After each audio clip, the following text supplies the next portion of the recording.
Ay, masipag gabi po sa ating lahat. So good news po, may pabonus po sa atin si Meta po masipag. Sa mga kapwa content creator dyan, lalo na yung mga masisipag dyan.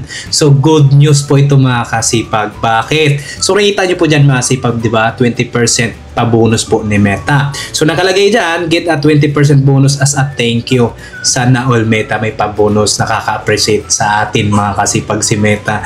A year of hard work deserves a reward. Ayan po nakalagay, no? So yung mga hardworking dyan, talagang siniseryoso itong pagko-content dito kay Meta, no? Sa kanyang platform.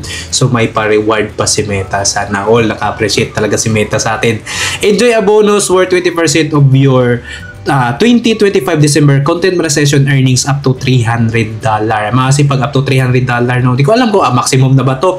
Mga kasipag, dito ito sa content monetization na kinita po natin. So ibig sabihin, content video, yung comments, yung share, yung views and ads, yung interaction, yung engagement dito po na nagigain po mga kasipag, you know? So magkakaroon po tayo dyan ng 20% po mga kasipag na total na kinita natin dyan, yung 20% ipapabonus po ni Meta sa atin. So may nakalagay dito na active by December 31, only non-bonus earnings qualify, active your bonus. So ibig sabihin masipag hanggang December 31, no?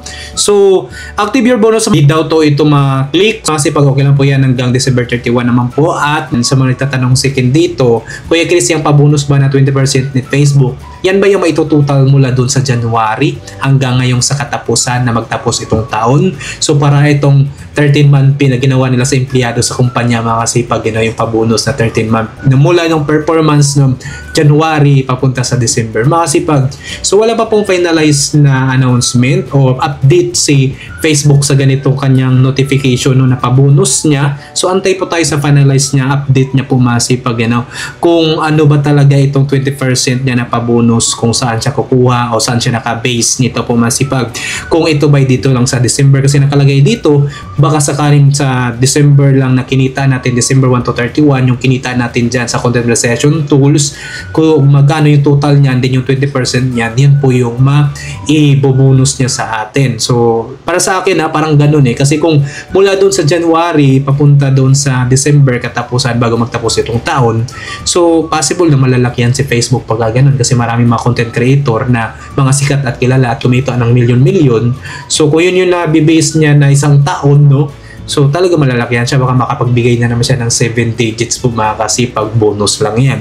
So para sa akin, no, ito po ay December lang ata, no? So antay pa natin yung finalized na update at sana tutuhanan niya ito, no? So sa nagtatanong naman sa akin na Kuya Chris, masasama ba yung magkakaroon ng 20% bonus dyan yung hindi pa monetize? So hindi po siguro yun, possible na hindi po yun.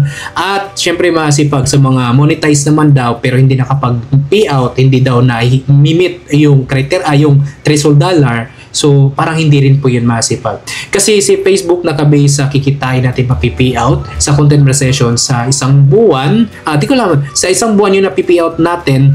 So yung 20% noon ay yun po yung ipapabonus niya po sa atin. So yung mga nakapag-payout lang talaga po mga kasipag, you know? Kaya sa mga hindi pa po nakapag-payout pero monetize na, be consistent lang po, upload lang po ng upload ng video. Malay nyo po kahit hindi tayo kilala at sikat, baka sakaling merong magba-viral dyan, magkakaroon ng million views at makukuha na po yung threshold dollar. Kung ikaw po ay PayPal, $25. Kung ikaw po ay mga account, $100 at makapag-payout ka na po dyan. At possible na makakasali tayo sa may pabonus ni Facebook. Kuwari, $25 sa PayPal, no?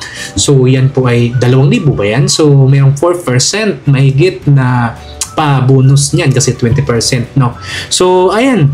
Sana po, no, tayo ay masasari dyan mga kasipag. At wala pa pong finalized na ano ba, saan siya makabase sa pagkuha nito sa 20%. Yung isang buwan lang ba dito sa December o dito ba sa isang kabuuan na isang taon mula January hanggang December. So kung December mga kasipag, possible na next year pa natin ito, mabibigyan tayo ng bonus kung tayo ay makapag-payout sa December, di ba? Kung magkano yung total nun, din yung 20% nun, yun yung maibubonus. Baka next year pa maibigay yung pabonus, di ba? Mukhang New Year na yun next. Grabe mga sipag. So antay tayo sa pa-update po na bago ni Facebook, no?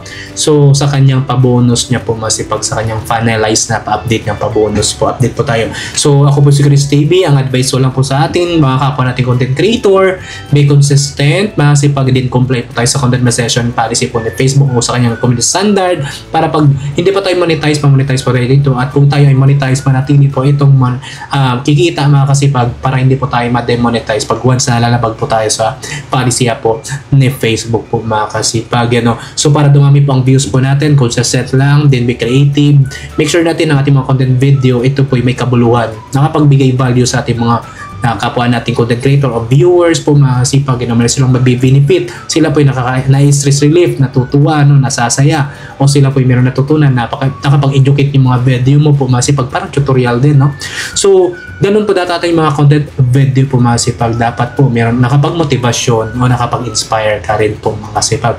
So po, ako po si Chris TV, sana po meron kayong intindihan at tutunan sa kanibin na to, at sana po nakatulong po mga kasipag. At kung meron ka suggestion at katanungan masipag, mag-comment down below sa baba para nabasa ko yun sa susunod ko, at mag-account po natin ng content video yan hanggang sa ating mga kaya. Tuloy po kalimutan mag-like and share. Masipag, maraming salamat sa panonood. Have a nice day and God bless all.